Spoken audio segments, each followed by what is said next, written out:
Do you want to create content that actually converts followers into fans? Are you tired of actually posting and you're seeing followers and you're seeing reach, but you're not seeing click-throughs to your website? Let's talk about how to actually create content that converts from potential customers to raving fans. Hey, happy human. My name is Ruoyun, like Lauren with an R. I help marketers and change makers focus back on that human-centered relationship that they're building with their customers and their community online so that they can get out of that marketing fluff and focus back on building trust with their customers. If you're interested in creating content that you're genuinely excited about, not get lost in the algorithm, I highly suggest you click that subscribe button. Go ahead and like this video. And if you want, subscribe to my newsletters for the latest algorithms and how to implement that into your marketing strategy.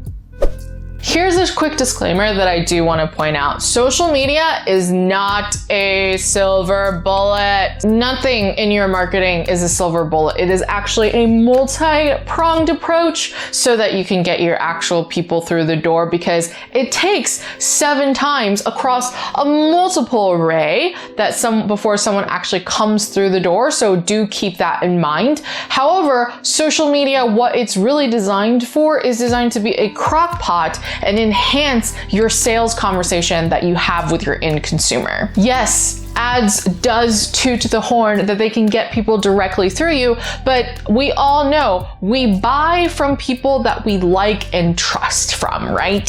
So it's about how can you design content on your social, organic or paid, that allows them to continue building trust, that they like you, they get to know you, they trust you, and then they want to work with you alone. And that is what it takes to help you build your social media content. Your social media experience is actually a full reflection of your whole entire customer journey. Again, it is that crock pot. It is a digital reflection of your intentional relationship that you're building with your customer.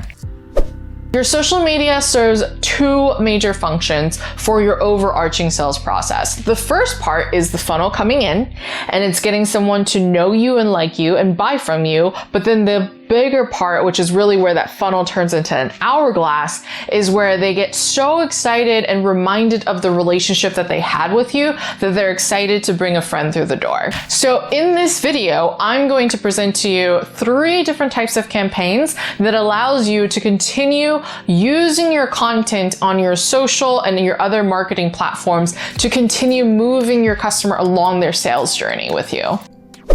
So I want to set some intentions and give some clarity before we dive into the specific type of campaigns.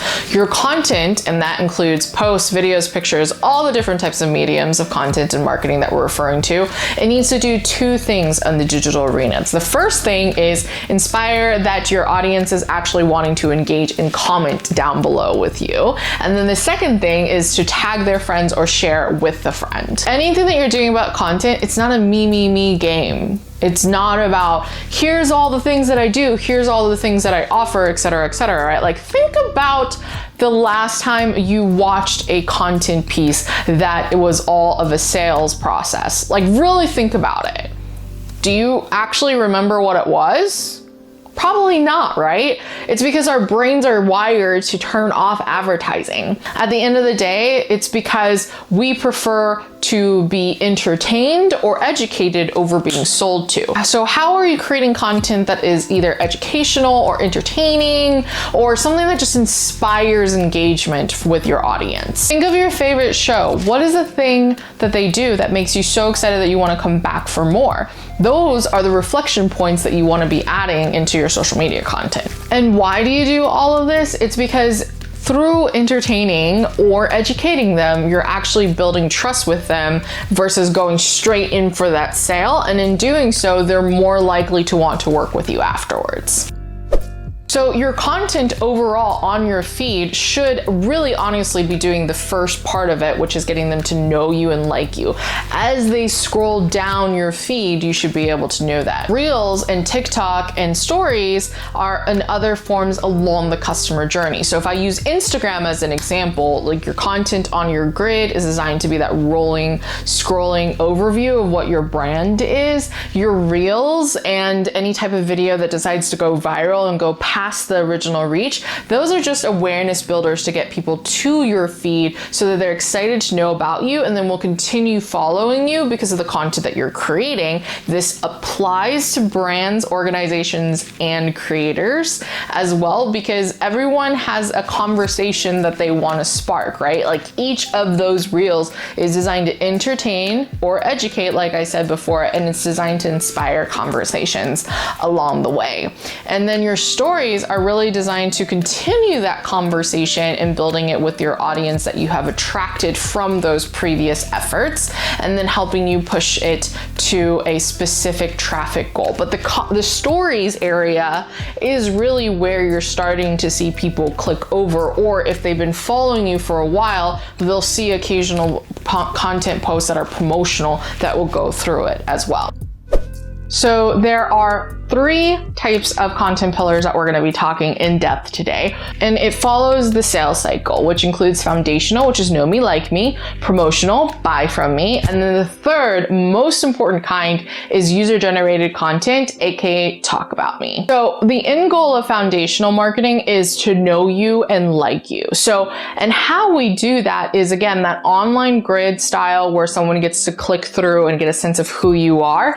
It's taking all the unique descriptors of your brand and then creating individual content reflections of what that looks like. And it's more than like showcasing your product and your service. It's about doing relatable content of, if you're like within the dog industry, you're playing around with the relatable dog reels. If you are part of the food industry, you create recipes, and it's different kinds of content that isn't designed to actually be a driver of traffic, but more designed to start conversations. It does take up about 80% of your content overall. Remember, this content is designed to be a part of your grid, so it's about sprinkling in and showcasing a full oriented view of it. And reels and specific content like that can live on your grid or off your grid, depending on how you aesthetically prefer it to be. For example, if you're an advertising agency and you are literally using your grid as a lookbook calling card for the services that you offer,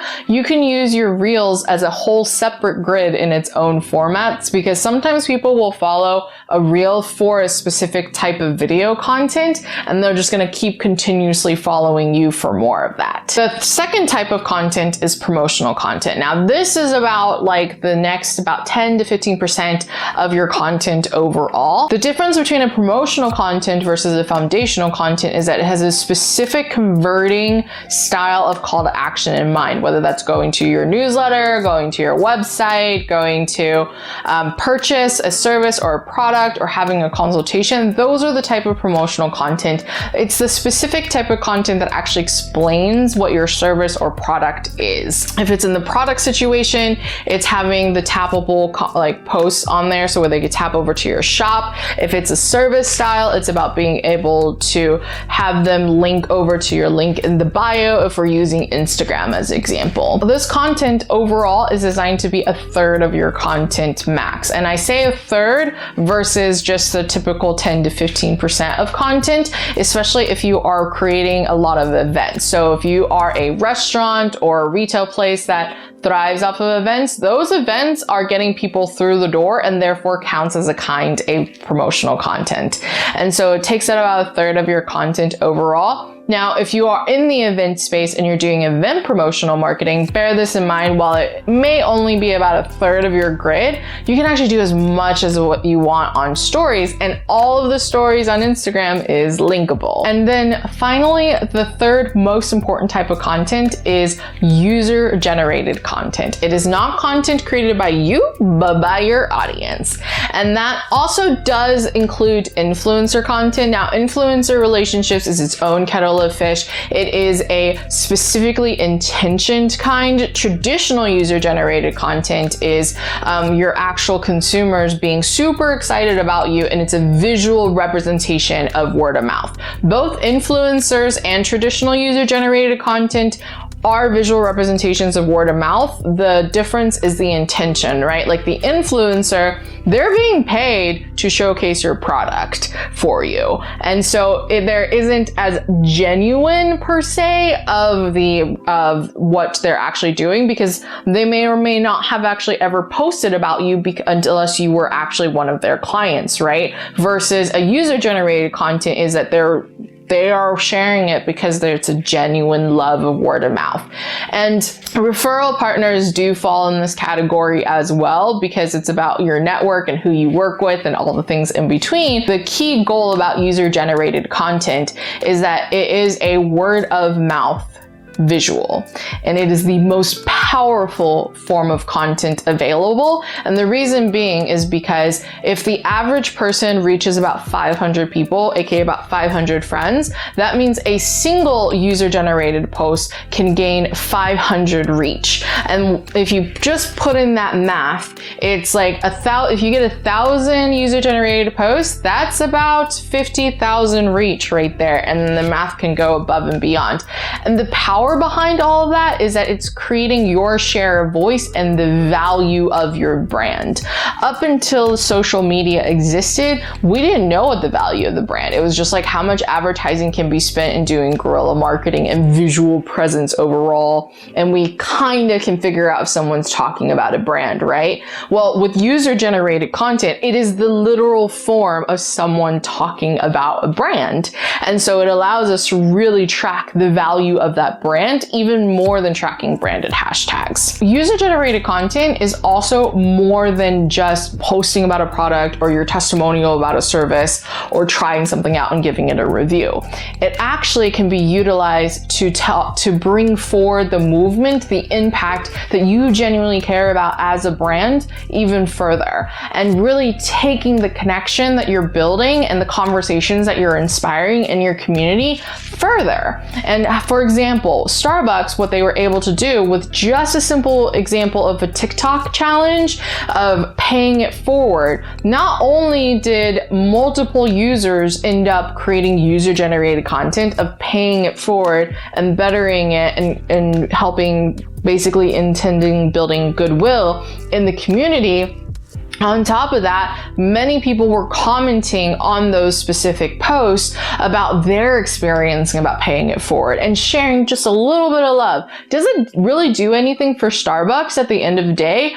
Not really directly tying to their revenue, right? But it leaves the feeling that Starbucks cares about how our community is paying forward and helping each other. And that leaves a good feeling inside us and that is associated with the brand. Because at the end of the day, guys, it's not about how someone experiences your service or your product. It's about how they feel about it at the end of the day. And that's the most powerful form that can be generated through user-generated content. So now I've gone through all the different ways and campaigns that you could utilize to be able to turn your potential customers to raving fans. Now let's talk a little bit about what your next steps should be. So the thing is, it's not about re-shifting your whole entire content strategy. That is not the intention, because the reality is you're probably already doing some of these things that I talked about already really well. So it's about reviewing what you've done and ask yourselves, what is working? What's not working? What is the one thing that I can do today that can create 80% of the impact? You're gonna walk away with so many different ideas when you go through the first stage of this question, which is what is working and what is not working. And then you got to reprioritize on what is the one thing that I can do today that I can test out and tweak and not do anything else that can actually help move the meter along the way? Is there specific talking points in my brand that I haven't talked about that isn't actually already there that I can create that's been missing, and that's why someone hasn't been coming through the door? Or is it because I haven't gotten enough user-generated content yet? I have all these customers, I get really great in-person conversations, but I don't get to actually see it in person or see it visual, and I'm constantly having to show people proof. If those are specific things that you're noticing as you think of what's working and what's not working, and constant problems that your sales team or you yourself is facing along the way in a typical sales conversations, that might be a great place to start. So as always, Thank you so much. If you like this video, please hit that subscribe button. And if you're interested in guiding and learning more, I highly suggest you sign up for my newsletter and actually get the first step in building all of this, which is building intentional relationships through defining your voice. As always, thank you so much. And remember, nothing happens overnight, but it does take one consistent drop in the ocean that creates the wave of impact that you're looking for. Good luck, and I'll see you in my next video. Goodbye.